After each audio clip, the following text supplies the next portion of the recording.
Now let's start with some basics. When it comes to energy, one of the best ways to get energy is just to go out in the sun. You stand out in the sun for 15 minutes, you're going to get some energy. Also, sleep.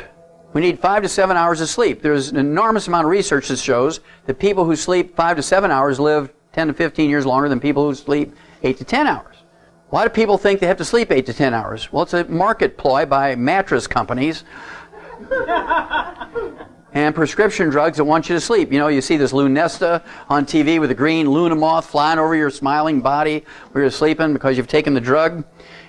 They've created a whole science on sleep. You've all heard, of course, of sleep apnea. In the old days, we used to call sleep apnea snoring. And how did Grandma and Grandpa deal with sleep apnea and snoring? Grandpa slept in the other room, right? They didn't have to take a CPAP machine and all the drugs and all that kind of stuff. Nobody ever dies from snoring unless your spouse shoots you for keeping her awake all night. So why do we really sleep? We sleep for your brain to recover. We don't need sleep for our physical body. We need sleep for our brain to recover. That's why students become homeroom zombies.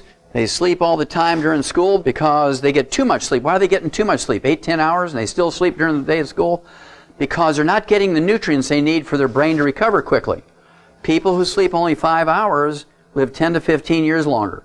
I get complaints, new people come in, they just join us, and they'll call me after a couple of weeks or a month or so on the products. They'll call me on the radio. I just love it.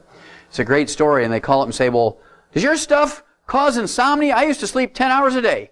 Now I drink the stuff, and after 5 hours, I'm rolling around in bed and can't go back to sleep. I said, well, did you ever complain there's not enough hours in the day to do things and get things done? Well, yeah, I'm sleeping 10 hours, and, I can't get everything done. Well, I've just given you an extra 5 hours now. Get up. Don't roll around trying to go back to sleep. You get up and you get on the internet, mow the lawn, clip the dog, walk the dog, do your laundry, make the lunches for the kids, make all your phone calls to the East Coast and all that kind of stuff, into Europe and Australia. Get your business done. The rest of the day you can go play golf because you got your business done before everybody else woke up.